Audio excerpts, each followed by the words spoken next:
Edible plants. Walter Weise. For a long time, people have always said, that if they talk about wild plants, you pick them and they must taste awful and all this, you see. So that is easy to explain, you see, because if you have 3 meals a day, every day, you don't know what hunger is. You see, if you once have 4 or 5 days nothing to eat, and everything tastes nice. I fasted once for 5 days, and I always didn't like a raw potato, and I was allergic even to parsnips. But after 5 days, the parsnip tasted raw and wonderful, and the potato was a heavenly taste. See, that difference it makes. You see, you have to go think a little bit out. When you are stranded out and you want to eat something in the bush, or have wild foods from wild plants, you have to cultivate a taste for them. Many times you get a plant and it tastes bitter or sour or anything. If you eat it the first time, or try it the first time, it will taste awful. But if you try it a few more times, and finally you agree with it that it tastes all right. Just when I had the first olive, I thought, how can anybody eat that? But I like them now. After trying them 5, 6 times, and it's all right. So, and lots of those plants you find wild, they can be dried, and you can powder them, mix them up with other food, and you can also have them put boiling water on it and make a tea of lots of these plants, of barks and leaves and the flowers, all kinds of them. And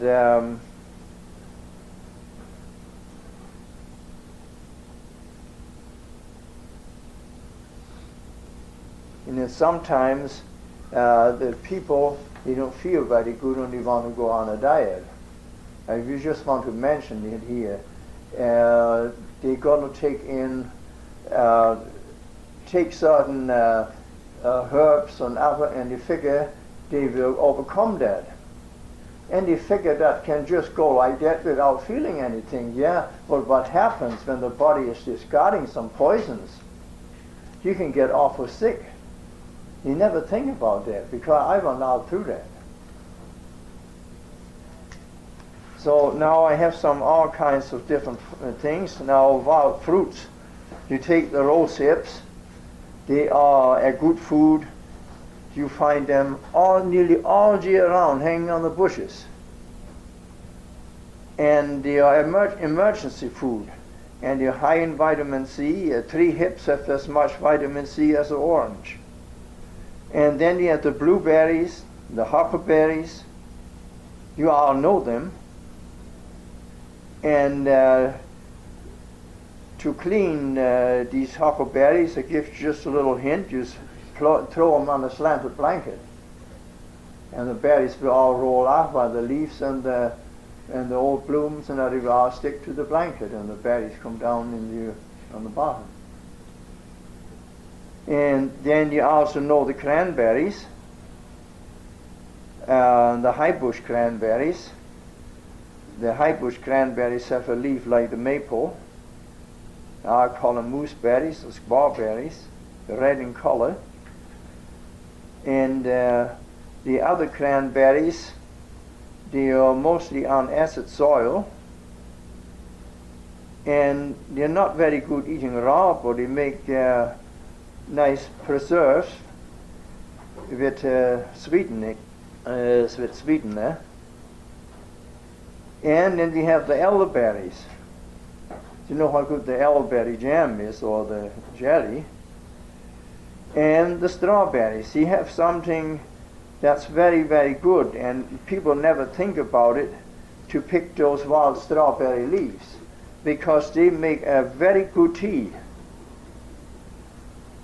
and it's high in vitamin C. And the little strawberries, they don't amount very much, the fruit. And the currants and the gooseberries. Now they're so plentiful around here, and they're so good for us, but nobody wants them, except the wild animals. They know what to eat. And we have the choke cherries. They also make a very good jelly. And the trees are just hanging down with them. And then have the kinnikinnick. Those little berries, they are so good. And the leaves, if you want to smoke, shoot in the bush and forget your tobaccos, you can smoke them. And the dandelions, the root and everything, the whole plant is good. And the junk, you can have, and the junk, there's nothing better to eat raw in your salad. And they're high in vitamins, and they keep your body in excellent condition if you use lots of dandelions. And the lamb's quarters, you need them all. Somebody call them just pigweed. They are very good in the salad, and you can cook them like spinach. And there's also a strawberry spinach. They have this like the lamb's quarter, but they have a pointed leaf, and they have a fruit on top. It's red, and when you touch it, or squeeze it, there's quite a lot of dye in that. But they are very good eating, very sweet, and the leaves are just as good as from the lamb's quarters. And now we have one in the lawn where we tramp on all the time, and that's the plantain. And that is very good and makes a good tea, and it's very good herb. And the leaves, when you heat them slightly to collapse them, they are very good for drawing out boils or swellings. And you have the purslane. That's the little wild portulaca that grows in everybody's garden. They get sometimes a big size. On that, yeah, I mean you have to have a looking glass, a glass to see them little flowers. I think they are pink. They're very, very small. You hardly see them. Now they are very good, and they can be used in the salad or cooked. And the plants makes very many seeds. They have seen as many as 50,000 seeds on one plant. And they have used that plant for food for more than 2,000 years in other countries. And there's the big stinging nettle. When they are small, they can be cooked. They are no good raw because you have to have gloves to pick them. But when young, they are very good. And then they have clover and alfalfa, all these things. The leaves, they make a very good tea. And the greens are very good steamed. And then we have the mustard plant. All the mustard plants. That is including the watercress, the nasturtiums, and that's a very big family. And they're very good in salads, and they have a very peppery taste. That's why they're so good, mixed with other greens. The watercress can also be grown if you take a container and have some mud in the bottom and plant all your cuttings in there, take the slips off from them, just usually your roots on already, and stick them all in there, and then fill it up with water and keep the water flowing afterwards so that just the top stick out. And you can grow watercress at home. And then we have the shepherd purse. That has a little rosette on the bottom, on the soil, and it grows lots in your garden, on roadsides. It makes a stem with white flowers on it, maybe about 10 inches to a foot high, and the seeds are in a little package like a heart shape, and they're very good as a tea, and the greens are very good cooked. And then we have the bracken. You have heard of the fiddleheads. You can take the bracken fern, and when it's young up to 7-8 inches, you can break the young shoots off, and they're very good. You can eat them even raw if you like. And then we have the jello duck. It's a bitter and sour taste, and it grows about 5 feet high, and the seeds are very rich. A lot of people, like the Indians, is used to their seeds from them. You see them out growing on the roadsides, all 4 or 5 feet high, brown, and we take the seeds from that. They're very, very, very good. And the chickweed is one, everybody knows it, and everybody curses it, but it should be in the salad. It's good for everybody. Somebody said once, I think it was Laurie Curry in the Spotlight, he mentioned once the only way to get rid of to put it in the salad. And there's a fire wheat, we know it all. It grows there where a fire's gone through. And there's some up to the ski hill on the roadside. There's all kinds of fire wheat. When they're young, they're very good. And the young stems, before they get the flowers on there, you can take the stems and peel them and eat them like asparagus. You can cook them like asparagus. And willows, now we have so many different kinds of willows, and the young shoots are all good, and the very young shoots, when they come from the bottom, they can also be eaten raw and when they're peeled, and young leaves are good to eat, and so is the inner bark.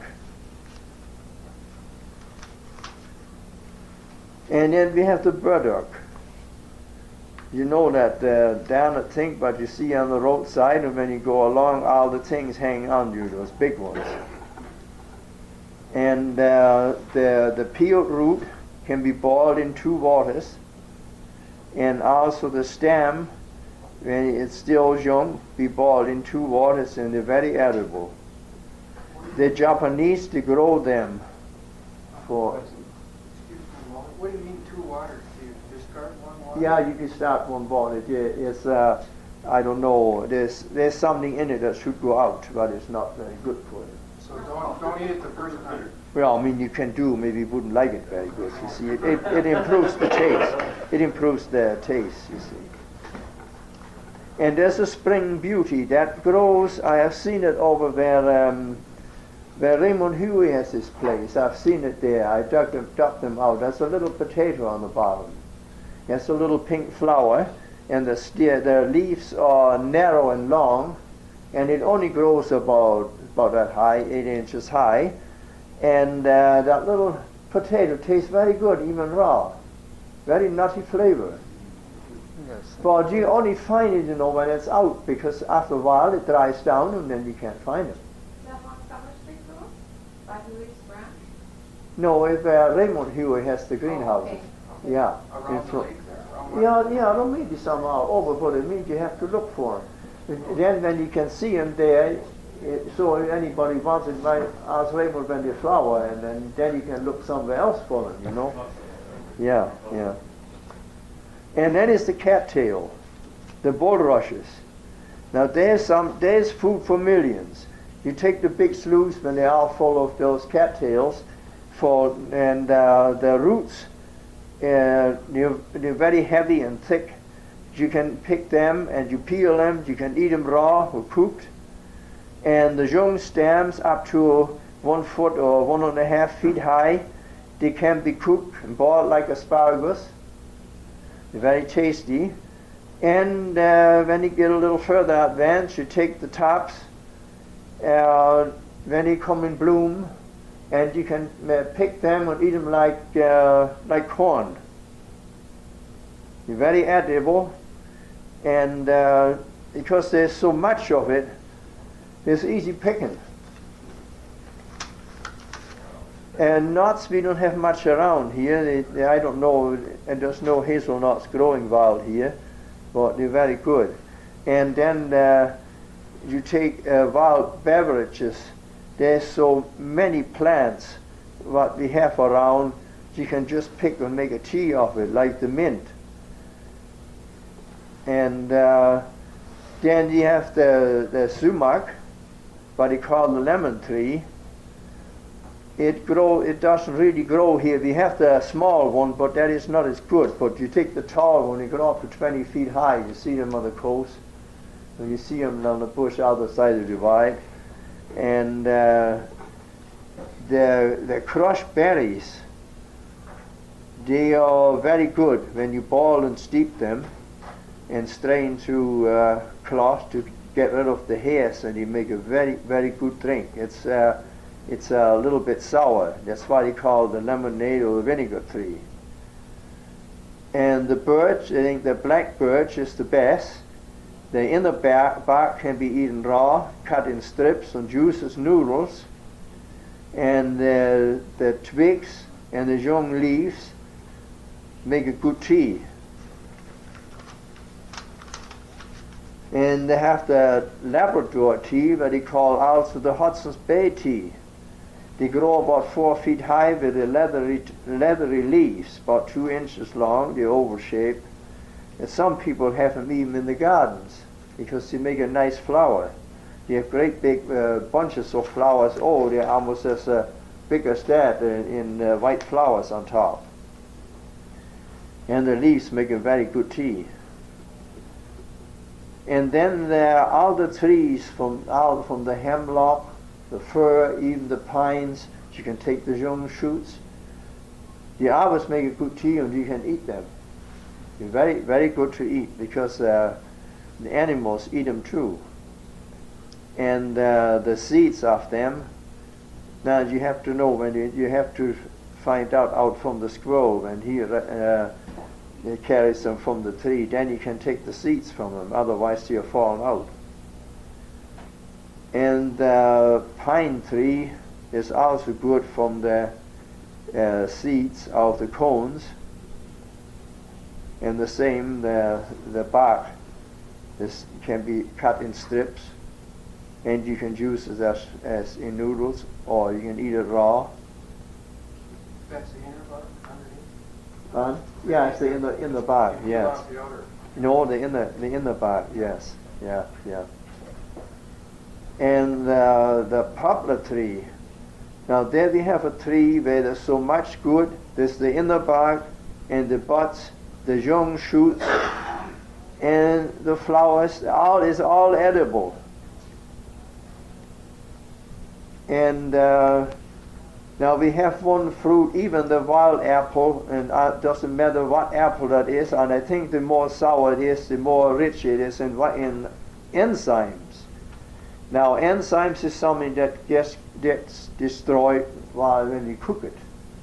So when you have a cooked meal, I find it so much, and you don't feel very good down here. You just eat an apple or part of an apple. That will supply you with the enzymes. In case your body can't produce very many enzymes, then you're all right. Then the digestion will take place. So there's something to an apple a day, huh? Oh yeah. And the acorns, that's the oak trees. We had once 2 oak trees in town. I don't know whether there's any there now. But they're very good food. They're bitter, but I don't know. There's certain recipes for them. If you want it, I have them home. But we don't have them here anyway. I was once, when I was in South Dakota, it was in the fall, was there, and I wanted to pick some acorns, and by gosh, I couldn't find one. I think the squirrels had them already all up. And juniper, there's something, it says in one book, if you make a tea from the juniper, take the berries or the small ends of the branches, it was just about makes you immune to every disease, for every fungus. And I found it out, it is very good. And then we have the hawthorn. I don't think it will grow here. It will grow in Penticton, I think. They have those hawthorn. They have pink flowers and white flowers. Our species, they have thorns from 3 to 5 inches long. And the berries are very good. They're very good to eat raw. They have a little meaty flavor. Yeah. And there's a wild onion, you all know. They're almost as good as garlic. You can put them in your salad. But I mean, that's all I have here for now. And Would you like to take some questions? yes. But one thing I want to say, if you want anything of, I have a book where all for the wild fruits, where I have recipes for jello and other preserves and so on, for all those what I mentioned. They're all in the book too. Is there any questions? I got one. Have you tried them all, Walter? You said they're all very good. Have you tried most of them? Have you eaten most of them? No. Lots of them, no, eh? Oh yeah, lots Yeah? of them. Oh yes, Oh. yeah.